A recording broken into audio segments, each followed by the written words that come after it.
por tenerme acá. Ronald, Mucho Hola, gusto. Ronald. Rambal y Jonah. Y Jonah. Joan, bienvenida a Cristiano Malo. Tercera temporada, dude. Tercera temporada, ¿Quién aunque diría, mucha no? gente dijo que no lo íbamos a lograr. Ni un 5, ni un 5. Siempre cuando pasa eso es cuando uno más lo logra, ¿verdad? Es como la ironía Sí. de la vida. Sí, vamos a dar un aplauso por si acaso, por si no se me olvidó hacer el intro ahí para la edición del audio. Joan, qué buena nota de estar acá. Hoy estamos arrancando tercera temporada.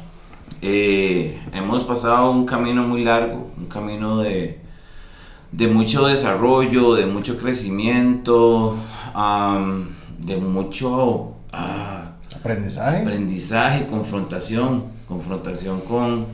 con nosotros mismos, de realmente saber si lo que estamos haciendo era lo que Dios quería. Y bueno, Dios se glorificó y hemos tenido realmente más de lo que creíamos que íbamos a tener. Entonces, súper contentos. En esta nueva temporada venimos con una nueva visión. Tenemos más de 3 meses de haber parado un poco para orar, para buscar la presencia de Dios, para encontrar lo que Dios quería para nosotros. Y bueno, hoy estás acá vos, arrancando la tercera temporada. Y creo que es una muy buena referencia de lo que viene, porque queremos más que... Esto no es un podcast de entrevistas, esto es un podcast realmente de vivencias, es un podcast de transparencia, es un podcast donde vivimos tal como somos. Uh-huh. Y desde que hablé con Juanca, pude realmente, siempre con Juanca tenemos una muy buena vibra. Saludos a Juanquita, que es un cristiano malo. Yo siempre supe que él, yo siempre le dije, usted tiene que estar ahí, y algún día sé que va a estar acá, porque es una historia bastante loca la de Juanca. Y él me contó de vos y me pareció una historia súper interesante.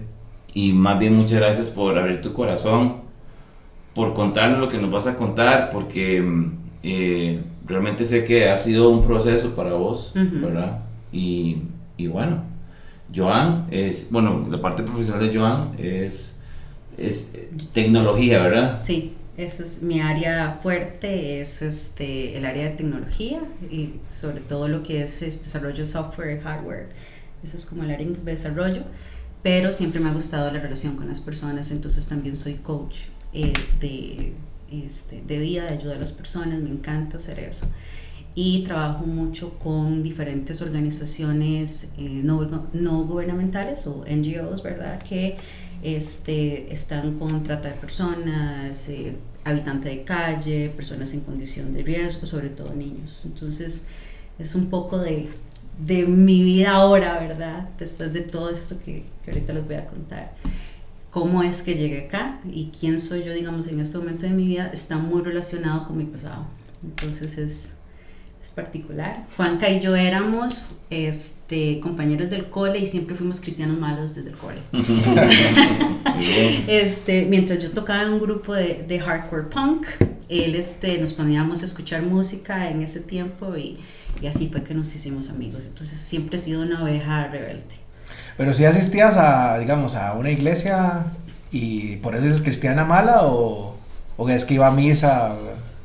Yo toda una vida tenía una relación con Cristo intrínseca desde que tengo 6 años y ahorita les voy a contar más o menos cómo es esto. Pero Jesús siempre estaba ahí. Tuve que conocerlo personalmente en algún momento de mi vida y de verdad decir, ok, este maestro sí es Jesús y sí es Dios, no es Buda, no es Krishna, no es un montón de estos. Pero ese fue como el camino, ¿verdad? Un camino bastante largo hasta poder encontrar esa verdad, mi verdad, de la cual ahora estoy tan cimentada, ¿verdad? Que no hay forma en que yo me mueva de ahí. Pero les quiero empezar a contar un poco mi historia. Mi historia es muy particular, no porque no otras personas la hayan tenido, sino porque tiene elementos muy específicos que son abandono, rechazo, abuso y brujería. Entonces mi vida está muy relacionada con todos estos y a la par está muy relacionada con Jesús. Entonces es como el bien y el mal muy marcados en mi vida desde que soy una niña. Entonces ahí quiero empezar. Claro.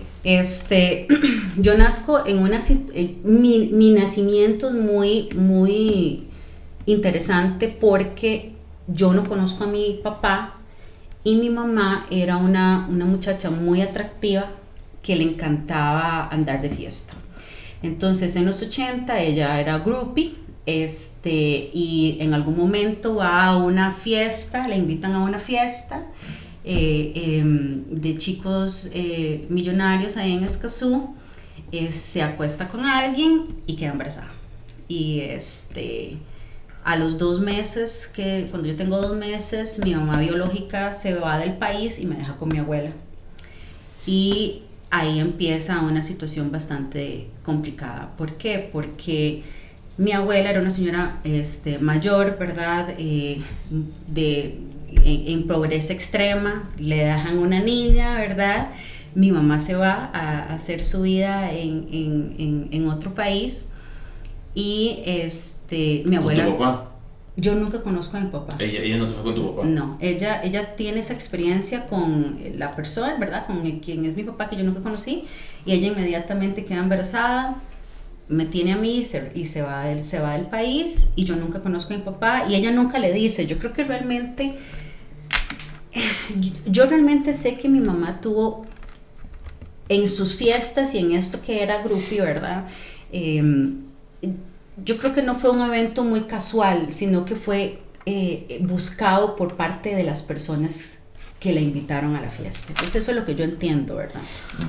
Ya después de años de poder hablar con ella. Entonces, primero les voy a contar un poco de lo que yo pasé en mi infancia. En mi infancia, mi abuela me está cuidando, ella no tiene estudios y empieza a trabajar en una pensión. En ese momento se llamaba la pensión Flora, como ama de llaves.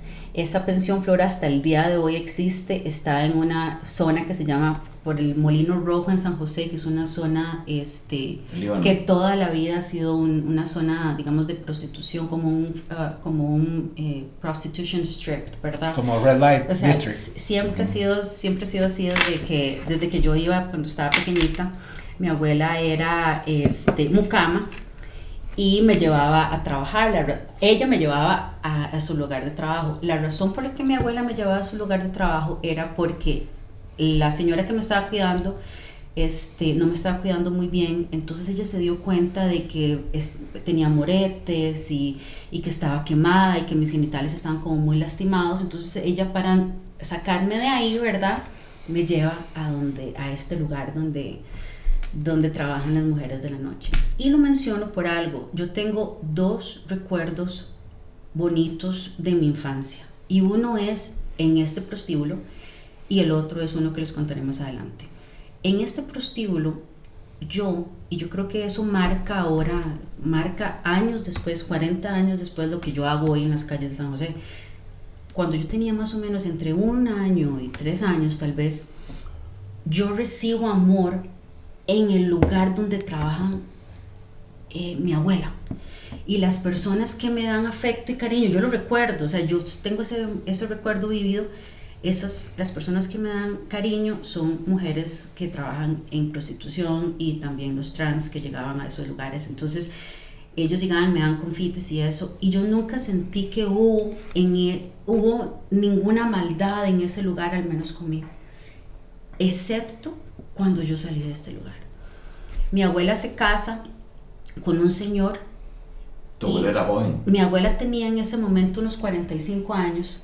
Ella se casa con un señor y el señor tiene un problema serio de pedofilia, que no lo sabía, ellos no lo sabían, ¿verdad? Nadie lo sabía hasta yo muchísimos años después, muchos años después.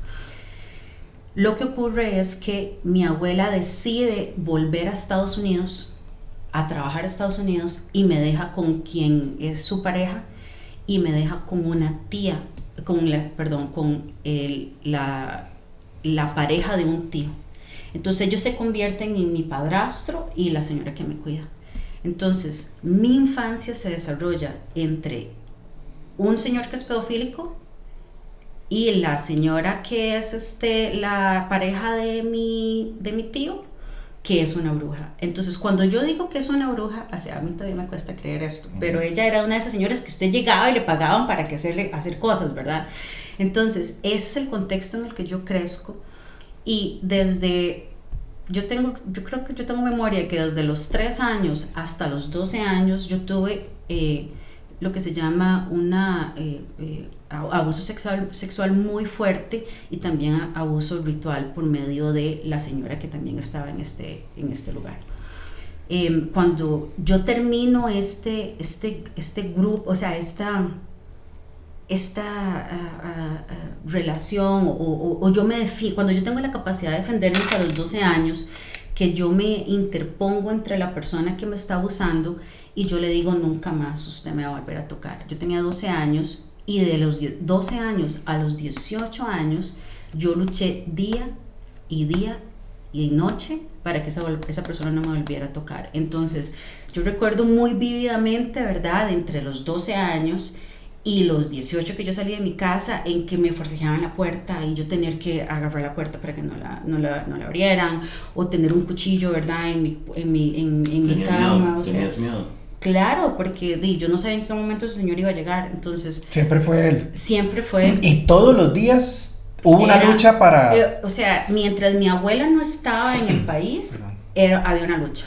O sea, había una lucha constante. Wow. Entonces, yo sufro abuso hasta los 12 años por medio de él. Sufro abuso de parte de un bisabuelo que digamos, I was molested, ¿verdad?, que es diferente a abuso sexual, digamos que, pero sí hubo abuso, y también por medio de un tío. Entonces, ya yo le contaba a Álvaro que yo siento como que el enemigo ya venía trabajando desde la relación de mi mamá y como yo nací, ¿verdad?, que es bajo un círculo de prostitución, ¿verdad?, en el que eso se va como transmitiendo desde mi infancia hasta que yo tengo 18 años. ¿Tu mamá vio lo mismo? No lo sé, pero yo creo que no. Ahorita vamos a tocar un poco el tema de mi mamá, porque ha sido de las personas que yo he tenido que perdonar más y amar más, es a mi mamá. Y no es tanto por su abandono cuando ella me abandonó a los 2 meses, sino que ella lo siguió haciendo durante toda su vida y lo sigue haciendo hasta ahora, pero yo sé que es una persona muy fragmentada. Pero regresando al tema de mi abuso, yo entiendo en todo este proceso de que no tenía control. Hay algo que tal vez ahorita lo vamos a tocar más adelante. Yo siento que los predadores tienen una capacidad de ver cuál es el objeto de que ustedes pueden tomar. No solamente es una persona que es indefensa, sino que hay características dentro de la persona que la hacen más vulnerable para que pueda ser eventualmente traficada. Y aquí es donde voy a hablar un poco más de qué es lo que pasa conmigo cuando yo tengo 18 años. Entonces, mi historia crece, ¿verdad?, en este contexto. Voy a regresarme un poco en el tiempo para contarles cómo es que yo tengo una experiencia de primera parte con la maldad en otro sentido. Y no es la maldad que yo recibía de parte de mi padrastro, ¿verdad?, sino de la pareja de mi tío. La pareja de mi tío es una señora mucho mayor que él. Mi tío empezó a desarrollar un problema de esquizofrenia fuerte. Él ya no quería estar con ella, no quería tener una relación con ella, pero de una forma u otra ellos no podían dejar de tener una relación. Y como esta era una de las señoras que me cuidaba, ¿verdad?, entonces yo veía todo lo que estaba ocurriendo como desde niña, ¿verdad? Entonces había mucha violencia entre ellos. Mi tío llegó a un punto en el que trató de suicidarse varias veces, y yo recuerdo llegar a la casa y había sangre en todo lado, ¿verdad? Yo no entendía lo que estaba pasando, pero sí después me di cuenta de que él estaba sufriendo problemas serios mentales. Y una vez esta señora llegó Y yo creo que cuando nosotros tenemos un síndrome, hay síndromes que se llaman síndrome Postraumático. Ajá. Cuando nosotros tenemos algo en nuestra vida que nos marca, se nos queda como grabado en nuestro subconsciente y a veces simplemente lo seguimos repitiendo. Yo tengo momentos en los que simplemente están. Uno es la pensión Flora y la otra es esta. Más que el abuso que yo sufrí durante todos mis años, tal vez desde los 3 años hasta los 12, este evento a mí me marcó completamente. Y es que esta señora me agarró, yo tenía como 6 años, me sentó en una silla, me puso una olla, en serio, me puso una olla abajo, como con humo y Como con nitrógeno líquido. vea, era como ver el episodio de La Bruja del 71 y que bajaba el chavo y que estaba haciendo una cosa ahí y don Ramón con unos ustedes son muy jóvenes, chiquillos, ustedes no saben. No, sí, esos son los mejores episodios del Sí, no sé qué, yo lo vi el chavo. ¿Qué era el chavo? No sé qué es el Estaba chavo. don Ramón como con unos, Un muñeco. un vudú, exacto. Era un sótano ahí.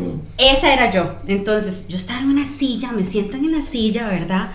Y la señora me pone una olla, sale un humo de abajo y me dice, usted tiene un problema. Y es que usted tiene muchas, en ese tiempo no se decían malas vibras. Decía, usted hay que hacerle una limpia. Y usted tiene 6 años, ¿usted qué va a saber? Y usted está viviendo todo esto. O sea, yo vivía en The Horror House. O sea, yo estaba en la casa de los horrores. Y yo estoy ahí, ¿verdad? Sentada en la silla. Y la señora llegaba y fumaba y hacía... ¡fu! Y me ponía unas matas así, que qué va a hacer ese eucalipto que se tiene ahí en la esquina. Y me agarraba y empezaba a hablar y hablar y hablar y hablar y hablar y hablar, ¿verdad? Y a hacer encantos. Y yo tenía 6 años. Entonces, este evento fue tan traumático en mi vida que yo tenía como un bloqueo. Yo no sabía lo que estaba pasando. ¿Cuánto duró más o menos? No tengo idea, pero para mí duró una eternidad. Bien, ok. La señora llegó, empezó a hacer todas esas cosas encima mío, ¿verdad? Mi tío con su esquizofrenia, tratando de suicidarse, viviendo en un infierno todos los días con la situación de mi padrastro. Entonces, tratando de sobrevivir entre los 12 y los 18 años, ¿verdad? Uh-huh. Y yo logro finalmente a los 18 años salir de mi casa y yo tomo una decisión radical. Y la decisión radical que yo tomo es, voy a ir a buscar la única persona buena que existe en mi vida, que es mi mamá. Entonces, yo la llamo, le digo que quiero irme con ella, ¿verdad? A los 18. A los 18 años. Pero voy a retroceder. Mi mamá, uno de los problemas más grandes, ya yo toqué 2 puntos, que fue el tema del abuso, el tema de el abuso ritual, ¿verdad? Y ahora voy a tocar el abuso emocional. Y les menciono estas cosas porque cuando yo fui a terapia en algún momento de mi vida, la terapeuta me decía, yo conozco pocas personas que han sufrido los 3 tipos de abuso, que es ritual, emocional y sexual en una misma persona, y usted es una de ellas. Entonces, más bien, mi terapeuta decía, cuénteme usted qué hizo. ¿Cómo salió de esto? Venga para estudiarla. ¿Cómo usted me está hablando y me está contando esto? Era así como las palomitas, suave, explíqueme cómo se salió de esto. Entonces, voy a llegar a mi parte emocional. Mi mamá me deja a los 2 meses y regresa por mí entre los 2 y 5 años. Yo no recuerdo muy bien. Entre los 2 y 5 años ella regresa por mí. Ahora, yo quiero que ustedes piensen si alguno ha sido papá o es papá. Separe a un niño de 2 a 5 años de la que conoce que es su mamá o su papá, aunque sea el monstruo de la laguna negra. Ese niño se va a volver loco. O sea, separe a un niño que lo que conoce en su vida es esa persona y en un momento a otro llega una completa extraña y me lleva a otro país con otro idioma y otra comida. Te llevó, o sea, me llevó. Es como, a ver si la pregunta es la correcta, ¿te sentiste secuestrada? Yo no sé, porque estoy muy joven. Okay. Pero ¿Te llevó a Estados Unidos? Me llevó a Estados Unidos, mi mamá regresa por mí, ¿verdad? Eventualmente dice, yo voy a ser una buena mamá. Entonces me lleva para Estados Unidos, obviamente las cosas no funcionan, yo no hablo el idioma, yo no sé quién es usted, y mi mamá de nuevo era muy bonita y muy fiestera. Y un niño para ella no era lo que quería en ese momento. Entonces Era ella... una carga casi, ¿no? Ella llega, me lleva, hace el intento de estar con Yo ella. quería más fácil. Ella dijo, ya está más grande, ya no sé qué. Ya no jode tanto. Ya no jode tanto. O también, o sea, tal vez ella en algún momento dijo, puña, abandoné a mi hija, voy a ir a recogerla, o sea, voy a ir por ella, la mitad de mi ADN está tirado en algún lado. Entonces ella llega, me lleva con ella, yo voy a vivir yo creo que es como un año y medio, voy a vivir con ella, me separan de los que conozco como mis papás, y luego simplemente decide, ya no quiero estar con usted. Perdona que te interrumpo, tengo una pregunta. ¿En algún momento durante esa época que vos estuviste que estuviste con los que vos llamas tus papás, hubo contacto con ella? ¿Llamadas, Nada. cartas, no sé? Nada, cero, yo no recuerdo. O sea, ella se presentó al frente tuyo y te dijeron, esta es tu Esa mamá, y se va para... Te lleva, nada más. Cero. O sea, yo simplemente sé por las fotos que hay, ¿verdad? De mis viajes con ella, que yo estaba con ella. Y que era mi mamá y que nos parecíamos, ¿verdad? Pero nada más. No funciona. Me trae de regreso en este contexto que ya les expliqué, de que yo vivo, ¿verdad? Perdón, otra vez que necesito. No, Cállate. ¿Cuánto tiempo duró ese esfuerzo, digamos? No sé si llamarle esfuerzo o... Yo creo que es entre 1 a año y medio, o sea, entre un año 12 y 18 meses. Sí, o sea, no es un tiempo muy prolongado, Uh-huh. ¿ok?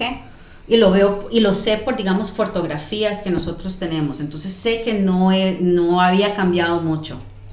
Y hay otra cosa, yo viví en pobreza extrema cuando vivía con mi abuela, y yo me voy con mi mamá, y después ahora vamos a ver un paralelo en mi futuro, y me voy con mi mamá, que me enseña otro mundo, plata, ropita linda, y las camisas de I Love New York, y otro montón de cosas, y ya me veo peinada y linda. O sea, si vos ves una foto mía con mi abuela, parece Chicarita de Tugurio, ¿verdad? Y vos ves una foto con mi mamá, y usted dice, ¿quién es esta gringa, verdad? Macha, toda linda, con colochos, que está ahí en Gringolandia.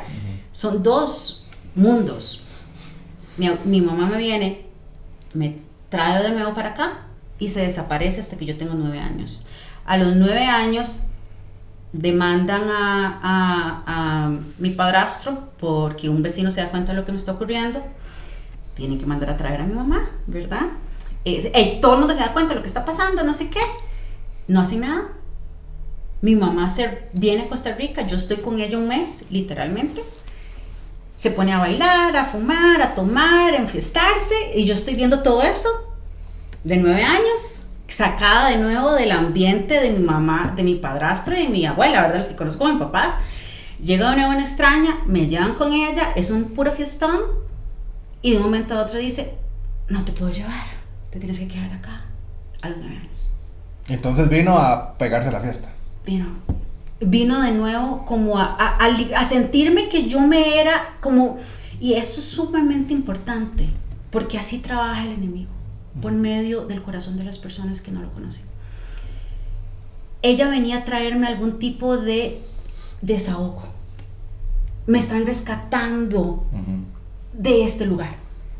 Entonces venía, me rescataba y me volvía a tirar. Entonces a los 9 años me quedo yo acá, y yo les conté al principio, yo detuve esto a los 12. Entonces de 9 a 12 seguí en el mismo círculo otra vez.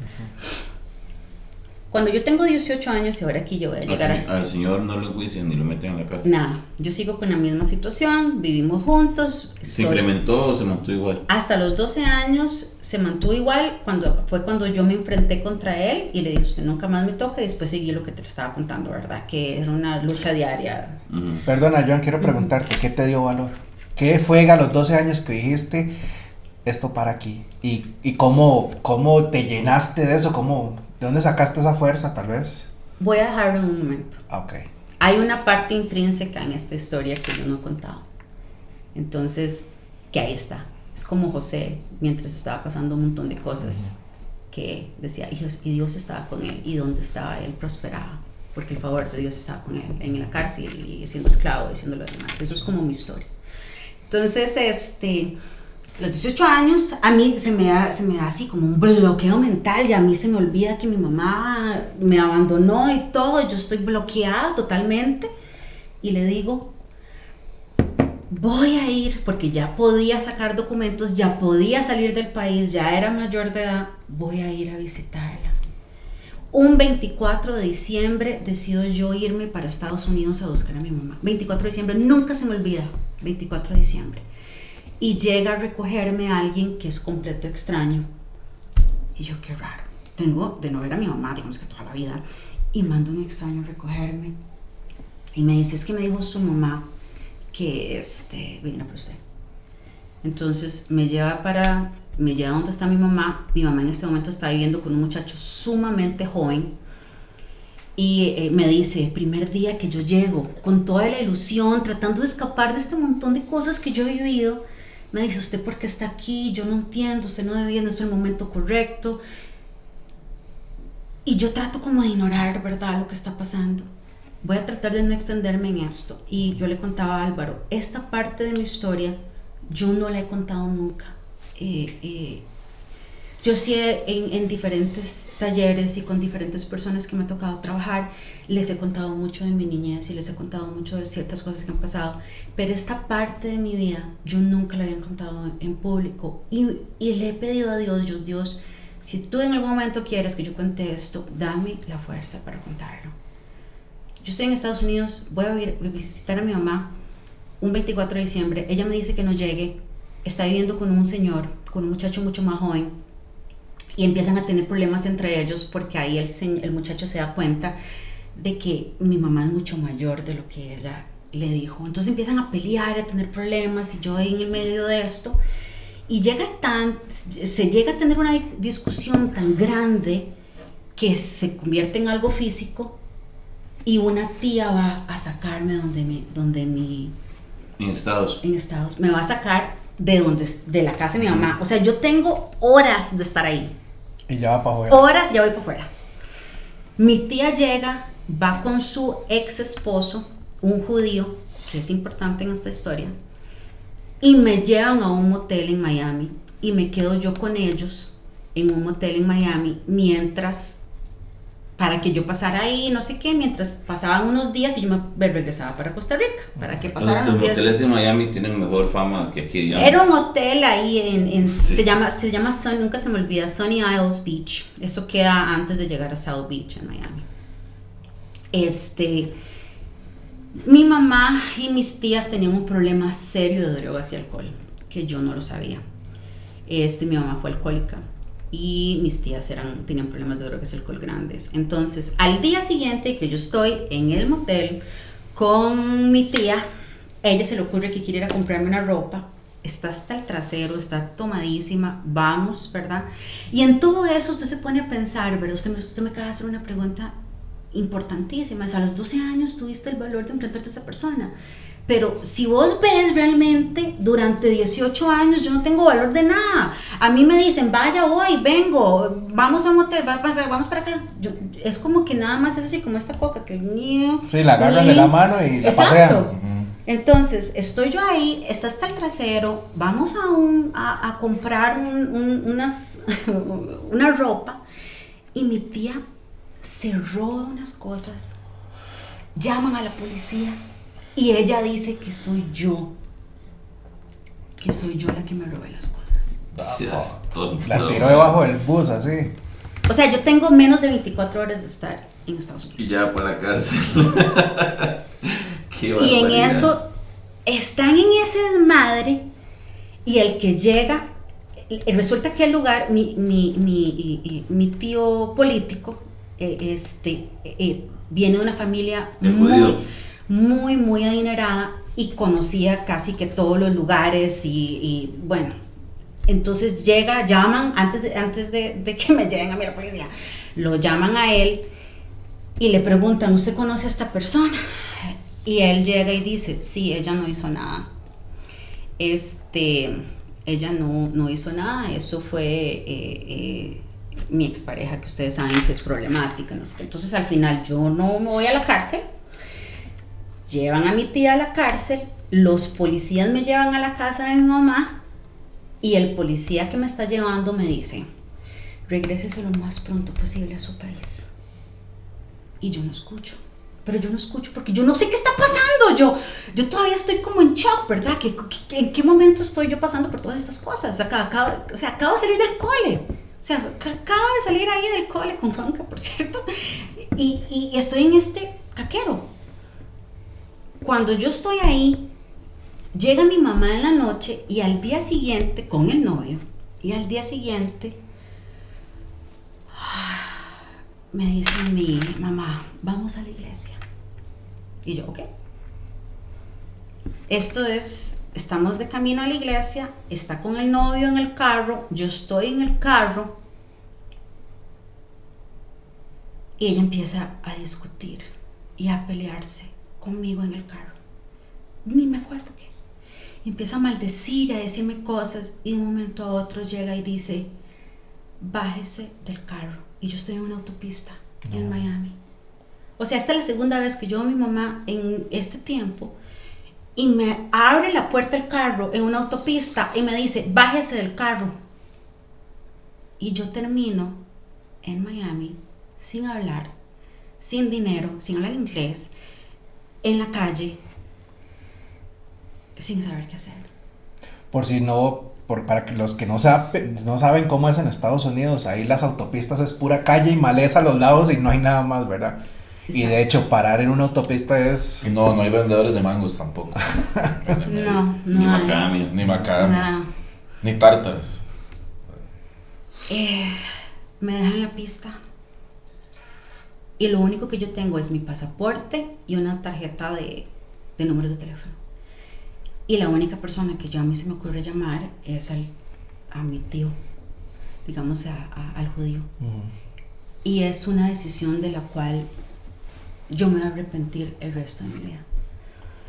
Cuando yo le contaba a Álvaro, yo le decía que esta parte de mi vida yo no le había contado porque yo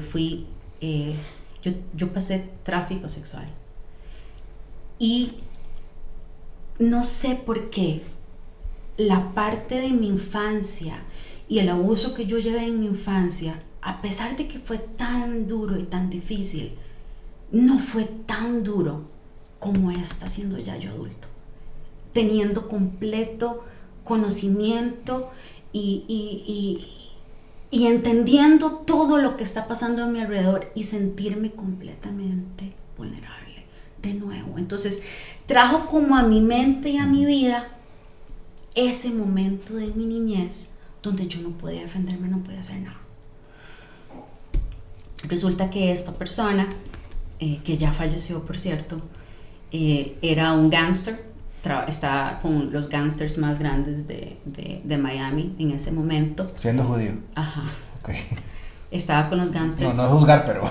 Ahorita vas a ver era un por judío qué. gángster.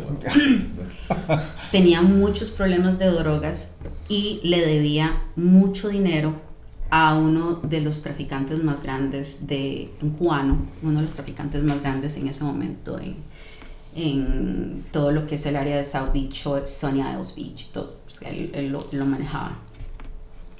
Él llega por mí, el judío llega por mí y me dice, ok, vamos a hacer un trato. Yo le voy a dar el pasaje para que usted regrese a Costa Rica, pero usted tiene que hacer lo que yo le diga.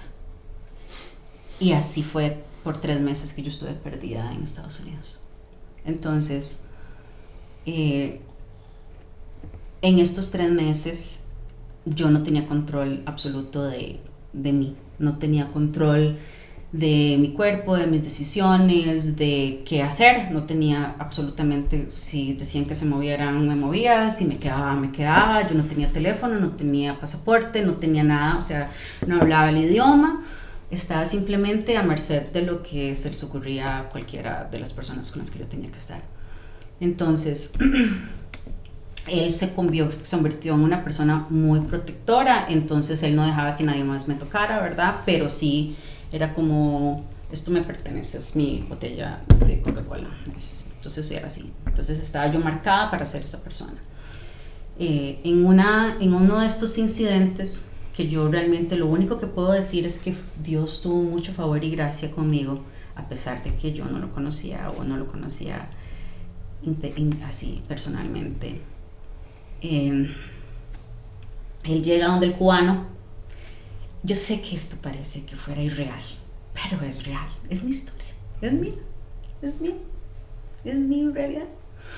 Yo entro como en una puertita así, como esas, en un apartamento. Él tenía un complejo de apartamentos que todo era una mampara, ¿verdad? Pero todos los apartamentos pertenecían al narco y estaban llenos de drogas. Entonces yo me acuerdo que yo entré por una puertita y era como Scarface. En una mesa como estas, redonda de vidrio, habían así una montaña de cocaína, así incontable. Habían 2 señores aquí sentados y yo creo que ya eso no existe. Antes habían unos como, se llamaban muertos, eran esas bolsas grandes que usan los militares. Yo entré por una puertita como esa, todo era vidrio, todo era espejo, y a los lados habían estas bolsas llenas de dinero, machetes y armas, y la coca, ¿verdad? Yo entro por la puertita, entra el judío, lo sientan, le ponen un arma en la cabeza y le empiezan a decir usted, y todas las malas palabras que no voy a decir aquí, y yo estoy ahí, y yo dije ya, aquí no sale nadie, yo no salgo, no sale nadie. Estaba todo el mundo coqueado, estaba todo el mundo fumado, todo el mundo tomado. Yo tengo 18 años, yo cumplí 18 años en septiembre, yo fui en diciembre y esto me está pasando entre diciembre y febrero. Estoy en este mundo, está pasando todo esto y yo no sé cómo, después, más adelante, en algún otro momento tal vez les contaré, yo abro la puerta y me voy. Así de la nada, simplemente. Yo abro la puerta y me voy. Años después yo sé lo que pasó. Y fue una protección sobrenatural que Dios tenía para mí, para que yo saliera de ese lugar. Como alguien en el... Entonces, yo salgo por la puerta, llego a un motel donde yo estaba y yo dije, ahora sí, ¿qué hago? ¿Qué hago? ¿Qué hago? Y en eso, ¿verdad? Yo estoy ahí llorando, estoy desesperada, no sé qué hacer, ¿verdad? ¿Yo qué hago? No puedo llamar a la policía, no sé qué hacer. Y en eso que yo digo, no, aquí me tengo que ir. ¿A dónde? No sé, pero me tengo que ir. Voy abriendo la puerta, voy saliendo y llega el judío sudando así y me dice, nos vamos, nos van a matar. Entonces él llega, llama a la policía, se hace un desmadre porque mete como un snitch, ¿verdad? Agarra... Exacto, entramos en protected custody, ¿verdad? En protección de testigos. Sí. Y lo irónico es que yo estoy con la policía al frente, estoy siendo secuestrada por este mae y yo no puedo decirles porque no hablo el idioma, porque estoy así. Entonces, está pasando todo esto, hay policías al frente mío y yo no les puedo decir, tengo que salir de aquí. Estoy metida en esto, me van a matar y no puedo salir de este enredo. ¿Cómo salgo de este enredo? Vea, yo honestamente hay partes que yo no sé si es que Dios las ha bloqueado, yo las bloqueé de mi vida, pero ya yo no me acuerdo. Lo único que yo me acuerdo es que de alguna forma mi abuela me encontró, me mandó el tiquete, yo agarré mi pasaporte y me vine para Costa Rica. ¿Cómo? No sé. Y llegué aquí. Y yo bloqueé esta historia que les estoy contando, yo la bloqueé y hice así, nunca pasó. Nunca pasó. ¿Ese judío te vendió sexualmente? Él nunca me vendió a mí, pero él abusó de mí. Con la promesa de que yo me iba a venir a Costa Rica. Entonces, yo estoy segura que si en ese día yo no salgo de ese cuarto, yo nunca hubiera salido. Yo no estaría contando esta historia. ¿Vos hubieras pagado tal vez un precio por yo sé que yo iba a pagar un precio por él. Esa era el rumbo de la historia. El rumbo de la historia era que yo iba paso a paso en este mundo de narcos porque yo me iba a quedar con el cubano. Ese era mi rumbo, esa era mi historia. Ok, vamos a entrar a la segunda parte. Exacto. Amigos, vamos a entrar a la segunda parte. Vean esto que es importante que queremos que vean. Es Alba Agenbrough, originaria de las islas estadounidenses del Pacífico, compareciendo en corte acusada de tráfico humano y coacciones a terceras personas para prostituirse. She manipulated the victims. Ella manipuló a las víctimas y las obligó a tener relaciones sexuales por dinero, y esas son tácticas tradicionales de tráfico humano. This is not a human trafficking case. Este no es un caso de tráfico humano. Esas mujeres vivían en esos apartamentos con sus hijos, que iban a la escuela, tenían autos, tenían libertad de movimiento. Según consta en el reporte de arresto, Alba Agenbrough residía en un apartamento del 1604 de Michigan Avenue en Miami Beach, pero tenía a su cargo otros 2 apartamentos en los que varias mujeres indocumentadas trabajaban como masajistas y ofrecían servicios sexuales. A las mujeres que tenía empleadas, Agenbrough las llamaba y trataba como esclavas y les tenía prohibido hablar entre ellas. Lo que noté en ese departamento más que nada era que estaba cubierto con cuadros y con cortina las ventanas. De acuerdo con el documento, contrató a una mujer de origen colombiano, a quien ofreció alojamiento en uno de los apartamentos y a quien también luego obligó a dar masajes a hombres con el requerimiento de masturbarlos. La mujer colombiana en trámites de asilo político trabajó para Agenbrough desde marzo de 2021 hasta noviembre de 2023 y dijo a la policía no sentirse cómoda con esas tareas a las que era obligada y para lo cual la empleadora le había dado condones, toallas y lubricantes. Con el tiempo se convirtió en una especie de administradora y no podía dejar de trabajar porque la mujer la amenazaba con llamar a la policía para que la deportaran y le quitaran la custodia de la hija menor con quien vivía en el lugar de masajes. These allegations came forward. Estas alegaciones han trascendido porque esa mujer estaba siendo desalojada del lugar y se puso de acuerdo con las otras para contar esa historia de tráfico humano. Cuando más, aquí hay un caso de operar ilegalmente una casa de prostitución.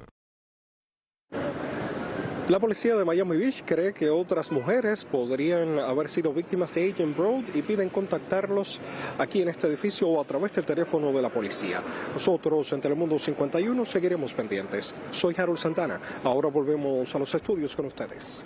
Bueno amigos, vienen cosas nuevas este año. Una de las cosas que estamos hablando es que la historia de Joan creo que hemos ido avanzando un poco con la revelación de la verdad. Este mundo es como cuando alguien dice, mira, esa música no sirve para nada porque habla solo de estupideces y la gente se ríe. Pero realmente es importante marcar que esas cosas están mal. Y Joan está marcando cosas y está con su testimonio revelando cosas que son reales. Que suceden, que el mal existe, y muchas gracias por contarnos. Perdón, yo lo que estaba mencionando era,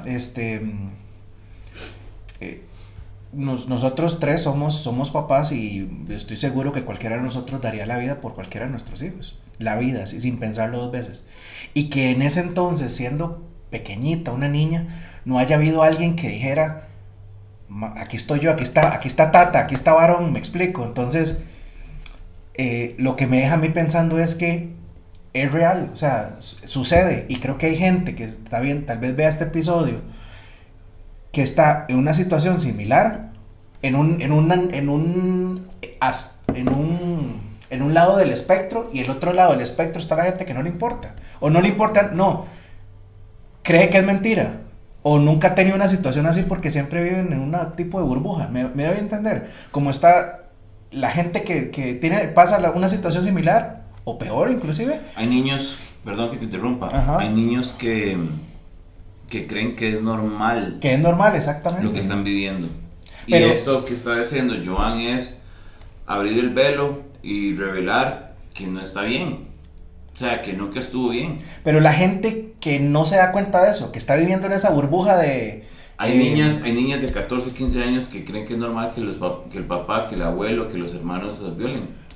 Ahorita, una de las cosas que quería mencionar es que, antes de contar mi historia de cómo el Señor ha estado ahí, las personas que sufren abuso como el que yo sufrí están condicionadas desde antes de nacer o desde muy pequeñas para ciertas cosas. Entonces, creo que lo que está pasando actualmente, y es algo que nosotros tenemos que sacar a la luz, es que a la hora de que nosotros estamos condicionando la mente de nuestros niños o de los niños o de las niñas para que vean pornografía, para que puedan escoger su identidad sexual, o sea, ellos no tienen la capacidad, un niño no tiene la capacidad.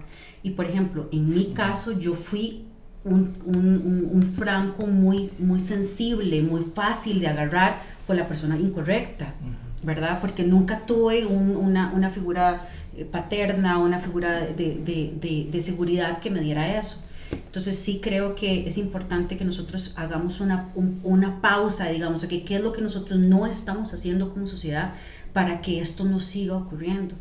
Y voy a responderle su pregunta. Yo tuve a alguien durante toda mi vida que me defendió.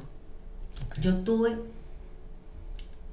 2 momentos que yo recuerdo vívidos, hermosos en mi vida. Uno fue en el lugar de las prostitutas y el otro fue, una vez estaba yo en mi casa y yo imaginaba y tenía una imaginación, y en la imaginación yo decía, es que yo estoy secuestrada en este lugar.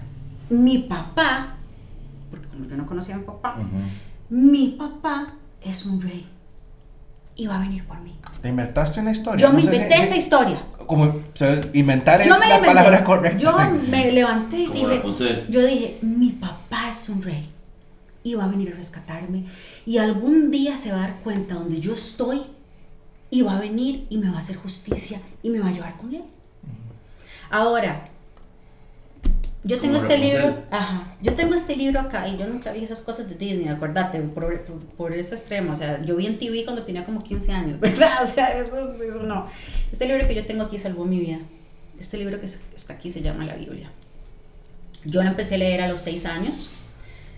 Dios me dio la capacidad de que me encanta la literatura, soy muy buena aprendiendo cosas, y tengo muy buena memoria. Entonces empecé a leer este libro y me fascinó.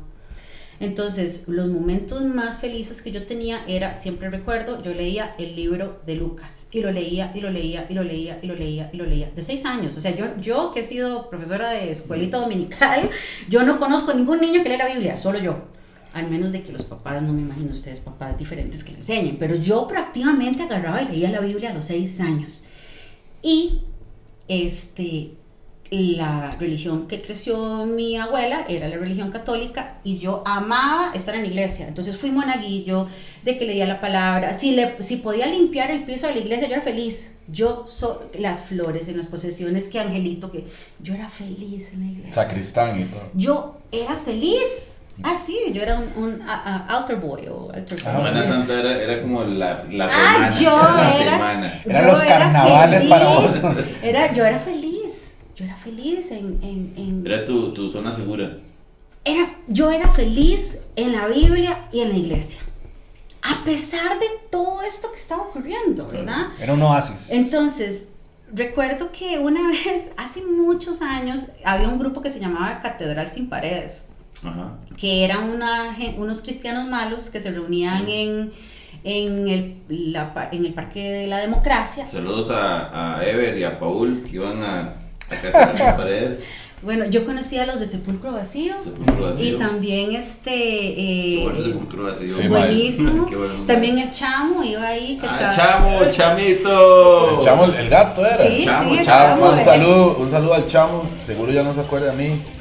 Que tenía una tienda de discos. De discos, sí, allá en Galería Ramírez Valero.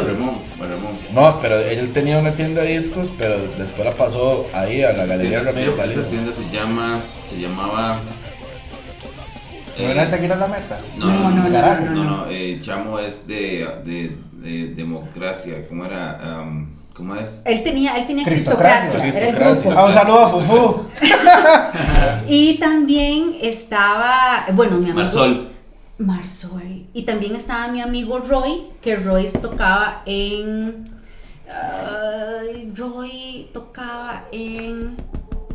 ahorita me acuerdo, Roycito. Este grupo de cristianos malos, yo tenía 15 años y no recuerdo en qué momento de mi vida yo empecé a ir a estas reuniones, y en una de esas yo le di mi corazón a Cristo, dejé que Jesús entrara en mi corazón. Qué bueno. Entonces, yo le doy a Cristo a los 15 años, yo recibo ya conscientemente a Jesús en mi corazón y después me separo completamente al otro lado, ¿verdad? O sea, yo fue como, Señor, y después voy para allá, ¿verdad? Chao. Para el otro lado. Pero es importante esto que estamos hablando porque ve lo que causó ese movimiento. Ese movimiento está haciendo de que yo esté aquí, Claro. ¿verdad? Dando este testimonio increíble Claro, que, frutos. que se puede, ahorita vamos a hablar de lo que Dios ha hecho por mí, digamos, al menos lo más fuerte en los últimos 3 años. Tengo una amiga, mi amiga Irene, que es pastora en la iglesia de Paraguay, de Vida Abundante Paraguay. Entonces mucha gente ha salido. Nosotros apoyamos esa iglesia. Ah, ¿en serio? Sí. A Irene y a Coco. Sí, de Vida Abundante Heredia. Sí. Ujú. Entonces ves cómo Dios tiene un plan. Vea, por 40 años de mi vida yo viví así. ¿Para el mundo o para el cristianismo? No, así en este sentido. Yo no entendía mi sufrimiento y por qué Dios había permitido que esto me pasara a mí. Hasta ahora. Hasta ahora lo entiendo. Hasta este año. Hasta hace 2 años yo no entendí realmente. O sea, yo le entregué mi vida a Jesús a los 15 años. Pasó todo este quequero, ¿verdad? Entre los 18 años que yo llego a Costa Rica hasta mis 23, yo vivo una vida de exceso exagerado, ¿verdad? Tengo un exnovio canadiense que tiene muchísimo dinero y yo empiezo a vivir esa opulencia, pero esa opulencia, sí, un nivel, otro nivel, viajes en jet privado para Aruba, y empiezo a ver un montón de vida y no sé qué, y soy popular, y estoy linda, y estoy flaca, y estoy un montón de cosas. Y a mí se me olvida el montón de cosas que yo estaba pasando y en este momento a otro ya estoy viviendo estas cosas y soy popular y tengo amigos y empiezo a tomar y empiezo a salir y bares gays y mis amigos y mis amigas y esto. Pero yo nunca me sentí cómoda, nunca me sentí feliz y me empecé a autodestruir. Llegué a un punto de autodestrucción tan grande que yo intenté suicidarme varias veces. No podía dormir, tenía pesadillas. El pobre canadiense lo tenía loco porque yo no, o sea, tenía ataques de ira, de pánico, todo lo que usted se puede imaginar, es verdad, que estaba viviendo una persona en esa edad. Para no hacer la historia muy larga, conozco un muchacho buenísimo, joven, todo completamente la antítesis de lo que yo he salido, de lo que yo he vivido, y gracias a la mamá de este muchacho que al final terminó siendo mi esposo y el papá de mi hija, mi ex suegra, una vez, y yo, vea esto, así como la bruja del 71 en el caldero, me pasó, pero al revés. Estoy en una silla, ¿verdad? La señora lo más pentecostal, vea, Dios bendiga a los pentecostales, porque de verdad yo ocupaba a alguien así, yo ocupaba a alguien en el falla, así, yo ocupaba a alguien fuerte. Lo dijo Joan. Yo ocupaba a alguien así, pero o sea, yo ocupaba. No me quita el chiste porque ya yo le iba a decir, lo venía preparando desde ahora, pero no importa. ¿Para qué? Sáltate la baranda, man. Estoy en una silla, otra vez. Sí. Estoy en una silla. Y llega la señora, ¿verdad? Y yo así como, ay, qué rara esta vieja. Y me dice, la veo con cadenas. Y yo, ¿cadenas? ¿Qué hablo? ¿Qué hablas, güey? ¿Qué te pasa? Pero no la estaba recién conociendo. Sí, ya. Recién conociendo. Yo tenía como 3 semanas de andar con el chavalo. En el Omal, la fiesta más grande, ¿verdad? De todo. Y de un momento a otro me enamoro de este skater boy, ¿verdad? Y yo estoy en la casa de mi suegra y yo estoy sentada y me dice, llena del Espíritu Santo, me dice, te veo llena de cadenas. Y empieza, ¿verdad? Y dice, Dios tiene propósito en tu vida. Dios tiene un propósito grande en tu vida. Usted quiere ser libre de esas cadenas. Y yo, como yo estoy acostumbrada a que me hagan para arriba y para abajo, ¿verdad? Yo digo, sí. Y empieza, ¿verdad? Ahí el chiste que me acaban de robar, ¿verdad? Empieza, agarra y mata a la rata y ¡shakarabatraca, estaca la matraca! ¿Por qué te la Y yo, y en eso me agarra y me hace así con las manos y me hace, se van estas cadenas en el nombre de Jesús, y yo me ataqué a llorar. Era como un valle de la... así, pero yo no podía pararlo, y lloraba, y lloraba, y lloraba. ¿Qué va a hacer esas caricaturas de anime, verdad? Japonesas. Era así, ¡fua! ¡fua! Esa señora estaba roja, pero roja, sudaba, y sudaba, y sudaba. Yo lloraba, ella sudaba, y la rata que se movía por todo lado. Y decía, sos libre en el nombre de Jesús. ¿Y su en ese entonces novio estaba ahí viendo? No, yo estaba ahí. Ah. Esas cosas que solo hace Dios. Y dice, sos libre en el nombre de Jesús. Y de ahí mi vida fue diferente. Ahora, yo cambié exageradamente. O sea, yo hice, que yo le conté a Álvaro, que no sé si nos va a dar chance, pero voy a tratar de hacerlo rápido. Yo tuve la experiencia con mi ex suegra. Esa misma noche yo empecé a soñar con Jesús. Empecé a soñar con Jesús. ¿Antes soñabas? Nunca, solo con demonios que venían a atormentarme en la noche, nada más. Esos eran mis sueños, pesadillas, demonios, visos, o sea, sí, o sea, bichos que se venían y querían tener relaciones conmigo. Yokais. O sea, incubus, entonces todo lo que usted, parálisis del sueño, todo lo que usted puede imaginar. Yo tengo esta experiencia con Cristo y esa misma noche tengo un sueño con Jesús y me parece Jesús y empieza a hablarme y después empieza a decirme y a hablarme sobre el rapto. Yo nunca había escuchado qué es un rapto. Entonces que venía pronto, que estaba preparando su iglesia, me mostraba las cosas que iban a venir en el futuro. ¿Ya lo había leído vos? No, yo leía, es que de Lucas no habías pasado. No, yo me había, No sé. este libro yo me lo sé de tajo a rabo, ¿verdad? Pero aquí no especifica, solamente hay una parte ahí en el libro de Tesalonicenses que habla de que y serán, y digamos que la Biblia es normal, es que usted dice arrebatados. O sea, yo leo eso como decir, tres tomates, cinco Sí, en un lugar de la Mancha. O sea, eso es lo único que dice. O sea, tampoco, usted no especifica nada, dice algunos que... Usted dice que será. Además, unas versiones dicen raptados, otros dicen tomados, otros... Entonces, yo nunca leí pelota. Arrebatados. Entonces, yo empecé a soñar con eso y empecé a ver lo que venía y que después el Espíritu Santo se iba a ir y qué iba a pasar después que viniera el Espíritu Santo y que se venía un montón de cosas y el anticristo y un desmadre y guerras y todo. Yo empecé a soñar todas estas cosas y Dios empieza a hablar de mi propósito. Y yo empiezo a tener una relación lindísima con Dios en los dos primeros 2 años. ¿Y cuál fue el propósito? ¿Qué fue lo que se dijo? No coma ansia. Entonces, todo bien los primeros 2 años. O sea, yo agarré, el Espíritu Santo me llevaba, o sea, de verdad, vea, esto fue loquísimo, pero así me pasó a mí. Él me llevaba yo, Señor, ¿qué hay que sacar de esta casa? Y me decía, y sacaba libros de tarot, libros de esto, que había ido una vez. ¿Sola?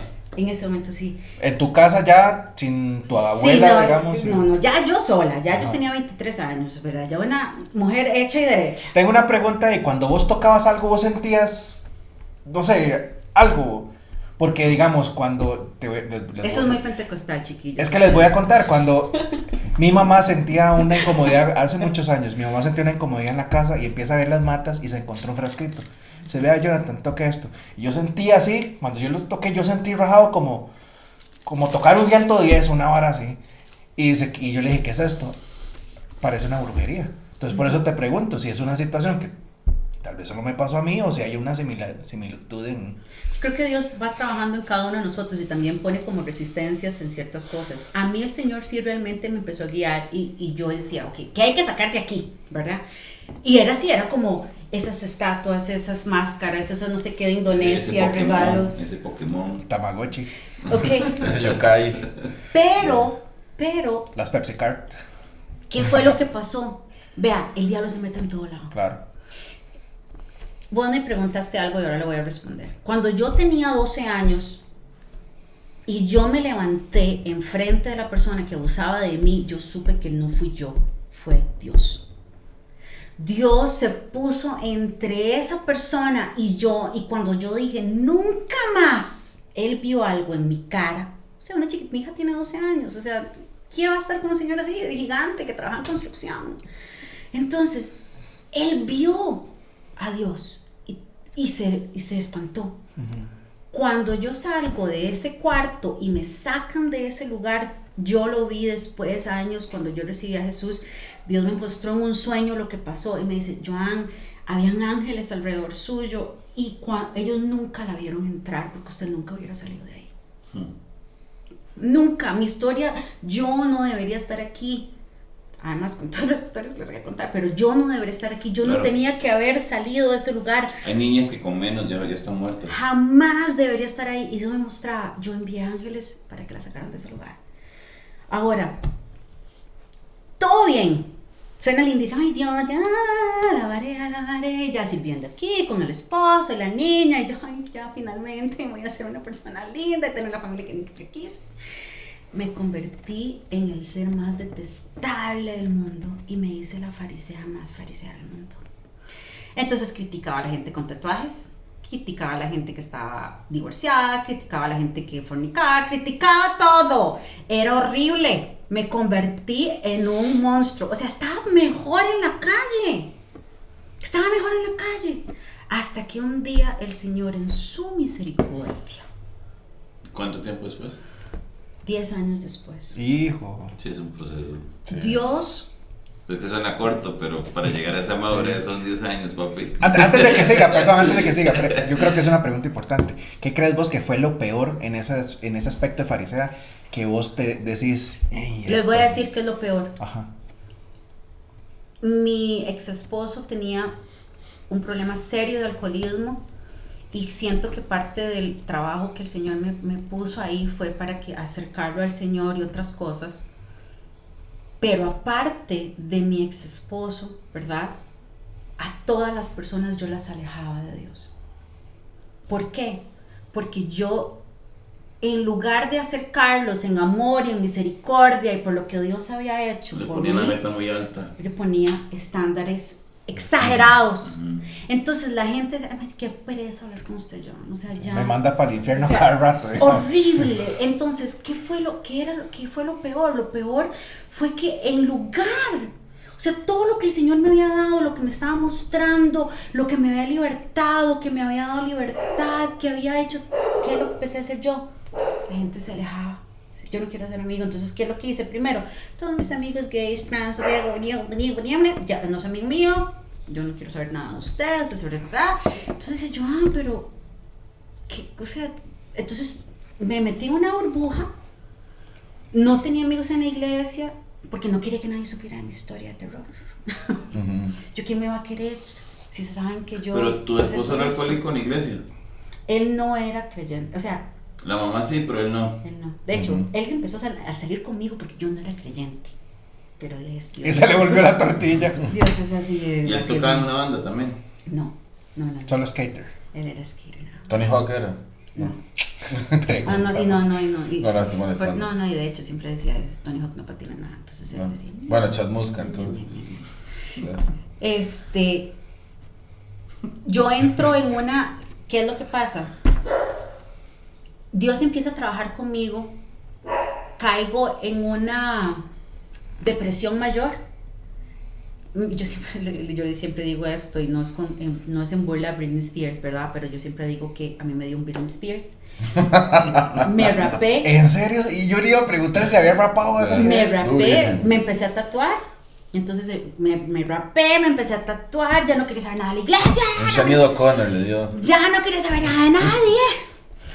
Yo estaba así, me separé de un día para otro. De Corinto. Me separé. ¿De un día para otro? De un día para otro. Me separé, empecé a trabajar en un book. Se divorció. Me separé. Llegó un día a la casa y se le dijo, me quiero divorciar. Ya no soporto, no quiero saber nada de usted. ¿Qué no soportabas? Lo que detonó, siempre hay un detonante. Lo que detonó esto es que nosotros empezamos a tener problemas económicos. Paréntesis. Dios me empezó a bendecir a mí muchísimo. Así como el enemigo me había dado muchas cosas y me había deslumbrado con muchas cosas, Dios empezó a hacerlo paulatinamente muy lindo. Y me dio una familia, y me dio una casa preciosa y una hija, que yo no podía tener hijos. Y yo empecé a orar como Ana, ¿verdad? Por favor, dame un hijo. Y me dio una hija. Y tenía una casa preciosa, en uno de los mejores residenciales de Costa Rica. Y toda la historia bonita. Y empezamos a tener problemas de dinero. El chavalo con sus problemas de alcohol y que se iba y que no llegaba y que chiquillas y que cosas, ¿verdad? Yo servía en la iglesia y pasaba ahí metida día y noche, pero no quería que nadie se diera cuenta de lo que yo estaba pasando, entonces estaba así. ¿En qué iglesia ibas? La vida abundante. ¿Coronado? No, en el este. Yo me bauticé en Vida Abundante de Coronado, pero en el este iba porque soy ¿Esa del era de este. Mario? Mario. No. No, la de Mario. Mario. La de Marco es la del sur. La del sur, sí. Un saludo a No creo. Digo yo. Bueno, no sabemos. Decía Marquitos ahí. Bueno, el punto es que mi ex esposo, en una de sus borracheras, en una de sus tantas borracheras, hizo algo que para mí fue un detonante terrible, y fue que él me iba a pegar. Y de ahí los 10 años que yo tuve de que lo amé con todo mi corazón, al día siguiente me pasó eso, Álvaro. Yo, chao. Y yo siento que en ese momento, porque estaba leyendo el otro día, la segunda Timoteo nos habla de que el enemigo usa personas, ¿verdad? Y lo vemos durante todo el tiempo, que el enemigo se mete y usa personas. Entonces, yo siento que hubo no sé, como un momento en el que yo ya venía, porque yo no estaba sana. Yo conocía al Señor, había sido libre de muchas cosas, digamos que las más traumáticas, pero yo no había aceptado muchas cosas, todavía estaba muy cargada. Y el enemigo se metió en ese fariseísmo, en esa religiosidad, y que Dios guarde, firme en jeans, que la iglesia, ¿verdad? O sea, una O en pantaloneta con gorra. Y una pregunta, digámosle, porque yo veo que vos pasaste de un péndulo, o sea, el movimiento tuyo fue pendular, Ajá. ¿verdad? De extremo a extremo, ¿verdad? Uh-huh. Eso es lo que quiere decir pendular, subnormales. Nadie lo va a entender. Nadie lo va a entender. Entendí. Sí, ok. No, es que la gente se queda como... Ok. Él se los imagina. Sí. Ok, nota mental, vamos a poner aquí. Mande su foto, Y déjenle su insulto a este bicho. Ok, péndulo. Ok. Es interesante porque vos pasaste de estar en un punto completamente alejada de Dios, Uh-huh. y ya después en un punto en extremo, también alejada, o sea, pero ya conocías de Pero Dios. religiosamente. Pero religiosamente. La pregunta mía es, ¿qué te hizo a vos recapacitar en que vos te habías convertido en una farisea moderna, Okay. por decirlo así? En un sepulcro blanqueado. En un Ok. ¿Se acuerdan? Generación de víboras. ¿Se acuerdan de esto? Ajá. Ajá. Te Ok. volvió. Vea. Hace exactamente 3 años, bueno, Britney Spears empieza a tatuarme, me separo, me divorcio, quedo en bancarrota, Soltera ya. sin nadie, solo con mi hija. Divorciada. Ya, sí, divorciada, en la calle, literal. ¿Cuánto tiempo después de divorciada? ¿Qué? No, eso fue así como Dominó. fue como dominó, o sea. Como bajando escaleras. Ahora, hay algo muy bonito en esto. En este Britney Spears Ujú. es lo que usa Dios para que mi ex esposo llegue a los pies de Cristo. Wow. Ese es él usa el Britney Spears para que él vea que Joan se volvió loca y que ya. Y ahí es donde él empieza a orar por mí. Porque dice, esta madre se va a matar. Entonces, Dios lo toca rajado, deja el alcoholismo sobrenaturalmente, por una oración que él hace. A mí me dan un diagnóstico de cáncer de seno en este Britney Spears, y él le dice a Dios, si Joan no tiene cáncer, yo te prometo que dejo de tomar. Uf. Y Dios le dio la gracia, que porque no podía dejar de tomar, de que dejara de tomar. Y ahí viene quien sí lo operaron pero nunca tuvo cáncer, yo. Entonces, Dios aquí siempre está como in the midst, trabajando, así. Entonces, después de esto, nosotros intentamos, ¿verdad?, hacerla, pero no, o sea, se fue al caño todo, perdimos, quedamos en bancarrota, terminamos divorciados, él termina por su lado, yo por el mío, yo termino así, pero en la calle, que ustedes me hubieran visto hace 3 años, que yo no sé quién es esta madre, no la reconozco. Y en este proceso, yo llego y yo estoy así, ¿verdad? Perdona, pero para retomar, ¿esto fue hace recién 3 años? Eso fue hace recién 3 años. El divorcio. ¿Ah? El divorcio. El divorcio yo creo que vamos a hacer ya como, creo que ya vamos para 4 años de divorciados, o un poquito menos. Pero la venda a mí se me cayó hace 3. Estoy yo en la casa de mi mejor amigo en Sabanilla. Y cuando estoy en la casa de mi mejor amigo en Sabanilla, yo hago una oración que se llama la oración de Jabes, que está ahí en el libro de Crónicas, ¿verdad? Y yo le digo, Dios, no sé por qué mi vida ha sido tan difícil. ¿Por qué ha sido tan difícil? ¿Por qué me pasó esto joven? ¿Me pasó esto adulto? ¿Me pasó esto siendo cristiana? ¿Qué he hecho tan mal yo? ¿Por qué me castigas así? ¿Por qué me castigas? ¿Qué más quieres de mí? Te lo he dado todo. Me dijiste que dejara esto, lo dejé. Me dijiste que dejara esto, lo dejé. Que era criticona de los tatuajes, ve al brazo como lo tengo. Que era criticona de... Por eso, cualquier cosa que haya dicho de cualquier persona, Señor, te pido perdón porque yo no quiero criticar a nadie. Entonces, cualquier cosa que he hablado yo en contra de mi hermano, me has probado en el fuego. Necesito que no me toque el enemigo más, que ensanches mi territorio y que tu mano esté conmigo. Y ahí sí sentí yo el calor. Yo sentí un fuego que me tocó. Me dormí. Al día siguiente salí de la condición en donde estaba. Bautismo del Espíritu Santo, tal vez. Salí del enredo donde estaba. Dios empezó a abrir puertas sobrenaturales, porque yo estaba en la calle, ¿verdad? Y entonces Dios empezó a tocar personas que yo en la vida había conocido. Y yo me acuerdo que yo le dije a Dios, Dios, tu palabra dice que el que le presta a ti, el que le da al pobre, a ti te presta. Pues yo vengo a hacer un retiro. Necesito, porque estoy en la pura calle, necesito que tú me regreses lo que yo prestaba. Y en vez de que Dios se enojara, me dijo, está bien, Joan. Y me abrió las puertas así. Pero lo primero que me abrió fue el entendimiento. Y esto que yo tenía así por 40 años casi, hizo así. Y empecé a ver cómo él estaba conmigo cuando yo tenía 6 años. Cómo él me trató de salvar cuando tenía 9 por medio de la persona que llamó a la policía. Cómo él utilizó al oficial de seguridad para que me regresara a Costa Rica antes de que fuera traficada. Dio perspectiva. Ya empecé a ver mi vida. Te llevó al pasado, digamos, como... Empecé a ver, como entender todo, como entender por qué. Claro. Y de un momento a otro me trajo para San José y empezó a traer gente. Me empezó a traer niños traficados, empecé a trabajar en calles. Estabas en San Carlos.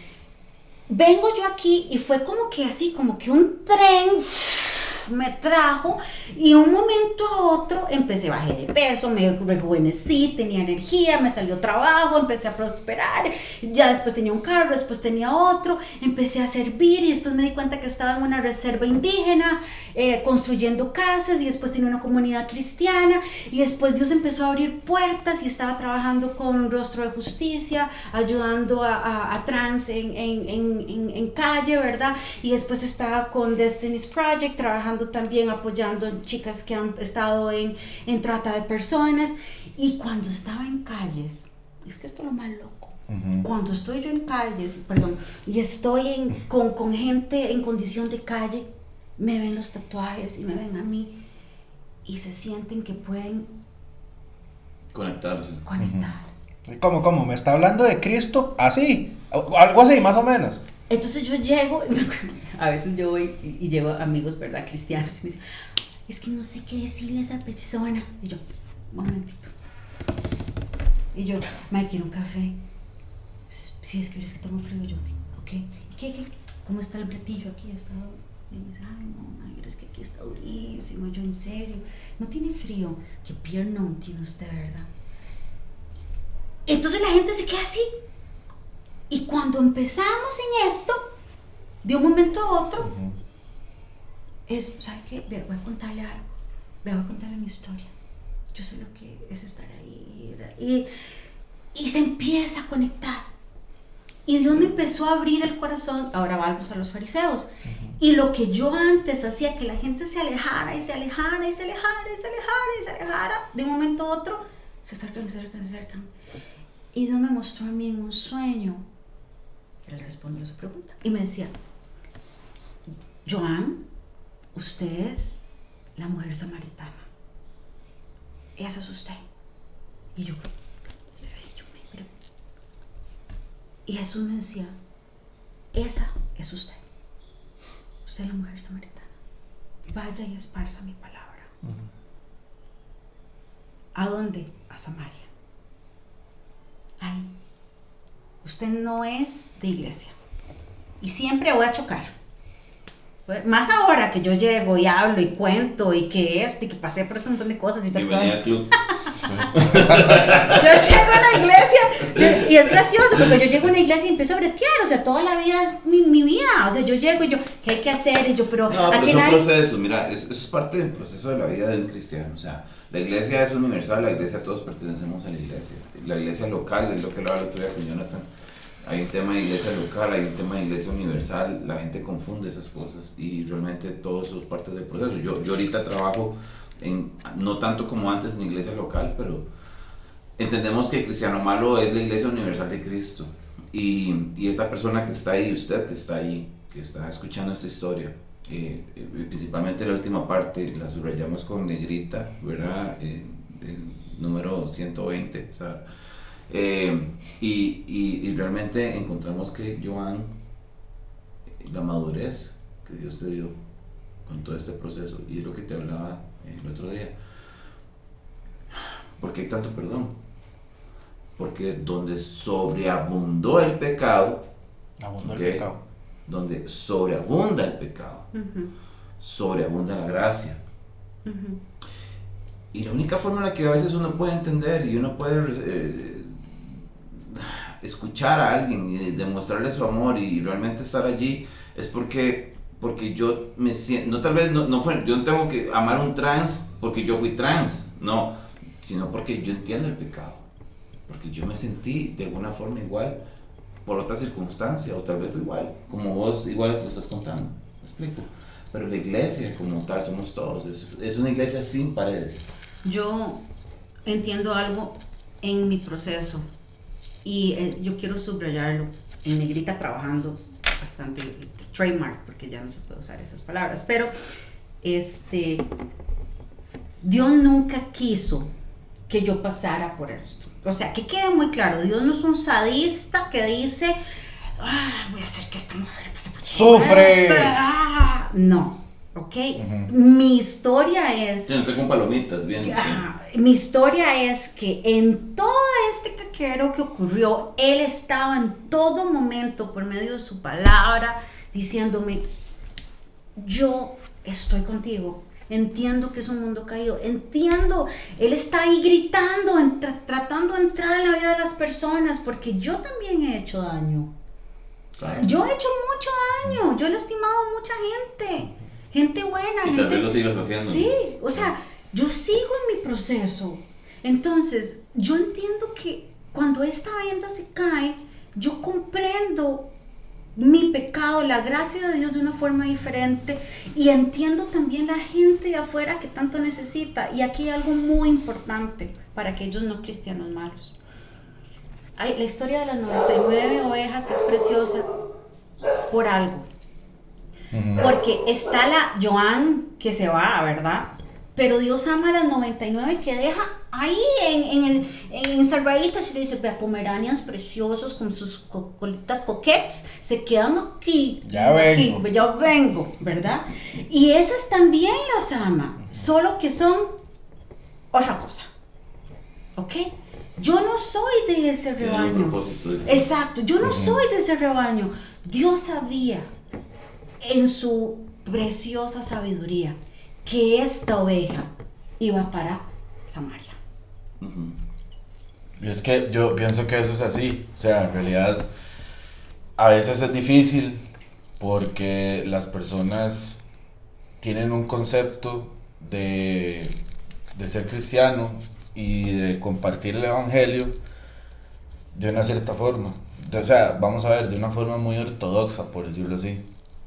Yo creo que nosotros aquí somos los menos ortodoxos que hay, ya en realidad.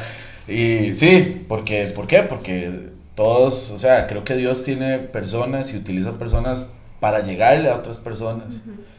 Porque es mentira que tal vez, y bueno, para Dios no hay nada imposible, pero creo que es más fácil empatizar con cierto tipo de personas que tienen ciertos patrones de vida o que tienen ciertas cosas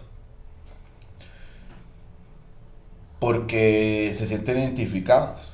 En cambio, a veces es muy difícil y es algo, y yo respeto mucho a todos esos cretinos de los testigos de Jehová, de la iglesia de los mormones y todo, pero a veces cuesta empatizar tal vez con un chavalo que te llegue de corbata y te llega y te toca la puerta y a mediodía Normal, en medio de desayuno. En mi casa siempre está en el desayuno. Es como Cuando el chiste, está de almuerzo. es como el chiste de los testigos de Jehová, que dice, hola, ¿cómo están? Venimos a compartir la palabra. Y dice, claro, pasen adelante y todo, siéntense, ¿quieren tomar algo? Sí, se sientan.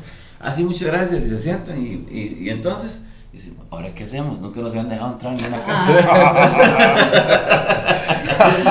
Precisamente, ese tipo de cosas es donde uno dice, tal vez las personas tienen un concepto muy erróneo y se tratan de abordar un montón de personas de la misma manera.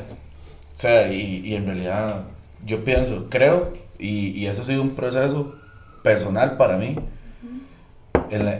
muy parecido al tuyo. O sea, me refiero en el proceso de madurez, en el que uno se va dando cuenta. Wow, sí, definitivamente yo no soy de esto. O sea, eso es lo que yo tengo que hacer. No tengo por qué forzarme a ser alguien que no soy. Exactamente. Ahora, Porque no está, digámosle, vamos a ver, no está en el ADN, por decirlo así. ahora hay algo muy importante que yo quiero decir, y es esto. Una vez estaba yo hablando con Dios y Él me ponía este pensamiento por medio de su Espíritu Santo. Me decía, Joan, ¿cuántos años tienes? Y yo, tantos. ¿Cuánto te ha costado comprender que yo te amo? Y yo, ok.